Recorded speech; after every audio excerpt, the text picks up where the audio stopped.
세계 패권을 노리면서 미국을 추월하겠다 이렇게 장담했던 중국이 그런 꿈을 결코 달성할 수 없을 것으로 보입니다. 한때 2035년이면 미국의 경제 규모를 초월할 수도 있다 하는 전망도 있었지만 그 모든 것들이 일장춘몽이었고 오히려 그런 중국몽들이 악몽이 되어 돌아오고 있습니다. 더욱 벌어진 미중 격차를 Y타임스가 추적해 봤습니다. 지금 시작합니다.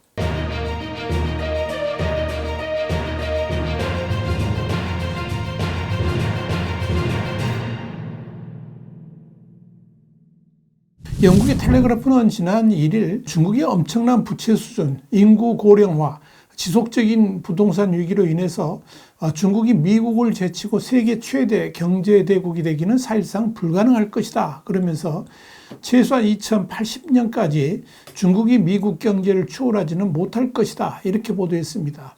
미국의 정치경제 분석기관인 로디움그룹도 금세기의 GDP 측면에서 중국이 미국을 따라잡을 수 없을 것이다. 이렇게 단정했습니다. 시티그룹의 글로벌 수석 이코노미스트이자 오바마 행정부에서 미국 재무부 국제담당 차관으로 일했던 네이선 셰이츠는 중국 경제는 미국 GDP와 비교했을 때 65%에 불과하다 그러면서 이는 2021년 75%에 비해서 10%포인트 축소된 것이다. 이렇게 밝혔습니다. 텔레그래프는 이어서 이 월스트리트의 경제학자들은 지난 20년 동안에 중국이 글로벌 경제 강국으로 부상할 수 있었던 많은 요인들이 이제는 사라지고 있다 그러면서 인구의 급속한 고령화에 심각한 부동산 위기, 지나치게 높은 부채 수준, 지정학적 역풍 등은 이 중국의 성장이 더 이상 불가능하다는 것을 보여주는 대표적인 예다. 이렇게 전했습니다. 미국과 중국 간의 경제 규모 차이는 현격하게 벌어지고 있습니다.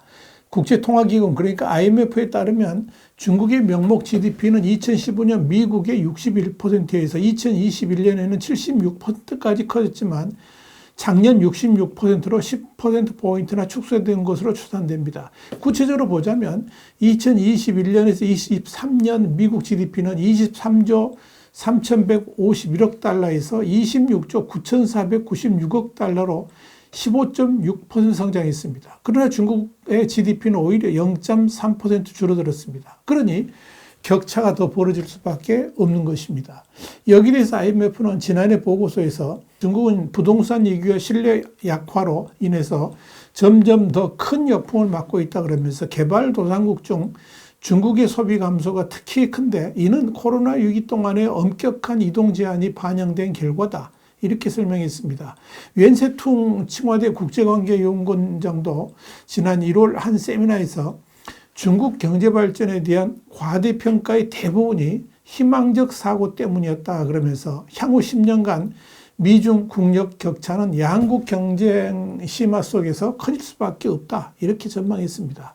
사실 골드만삭스는 지난 2003년부터 중국이 2035년경이면은 미국 경제를 추월할 수 있을 것이다. 이렇게 전망을 했고 영국 띵크탱크인 경제경영연구소는 2028년이면 중국이 미국을 따라잡고 세계 제1위의 경제대국이 될 수도 있을 것이다. 이렇게 예측을 했었습니다. 그도 그럴 것이 지난 2021년 중국의 경제 규모는 미국의 76% 수준까지 따라잡았었는데 이는 2012년 미국 경제의 절반 수준에서 10년도 안 돼가지고 4분의 3 규모까지 추격했던 겁니다. 아마도 그 추세로 계속 승승장구했더라면 당연히 중국 경제는 미국을 추월하고도 남았을 겁니다. 그러나 그게 중국의 정점이었습니다.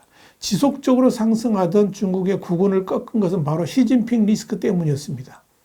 우선적으로 시진핑의 제로 코로나 정책은 중국 경제의 토대를 기초부터 뒤흔들어 버렸습니다. 또한 시진핑의 지나친 자신감은 그동안 중국 경제를 활성화시켜왔던 시장 경제 요소들을 완전히 배제시키는 엄청난 우려를 부험하게 되었습니다. 어쩌면 시장 경제 체제에 너무나도 문외한인 시진핑과 중국 지도부의 잘못된 판단이 중국 경제를 급전직하게 만드는 요인이 되었다. 이렇게 볼 수 있는 겁니다.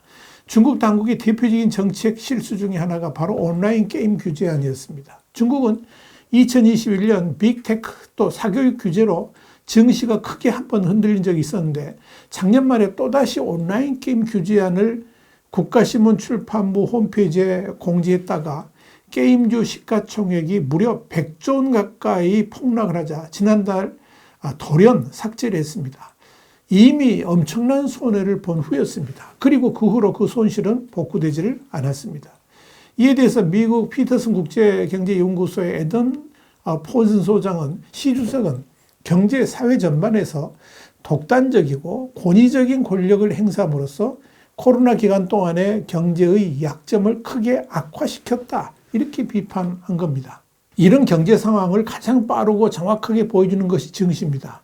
코로나가 끝나면 급반등할 줄 알았던 중국 경제는 구조적 침체에 빠진 반면에 강한 소비와 AI 같은 이런 각종 신기술을 목표로 세계에서 몰리는 투자 덕분에 미국은 예상을 뛰어넘는 성장을 거듭하고 있습니다.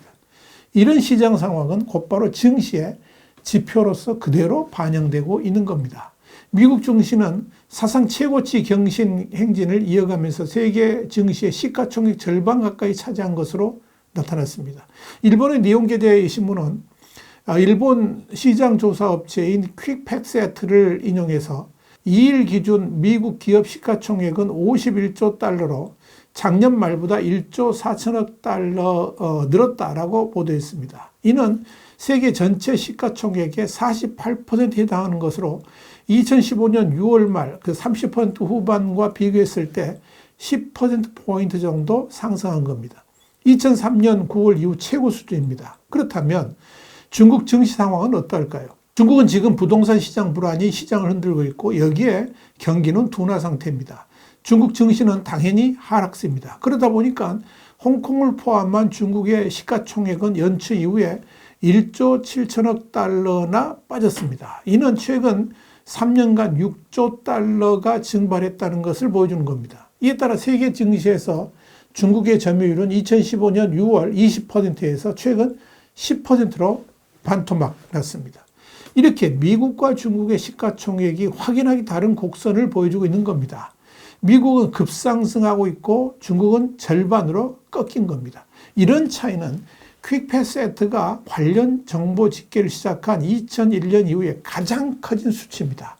더불어 시총 상위 500대 기업 중 미국 기업은 236개 회사인데 2020년 말 206개보다 15% 30개 회사가 증가한 겁니다. 반면 중국 기업은 같은 기간에 80개 회사에서 35개 회사로 56%가 줄었습니다.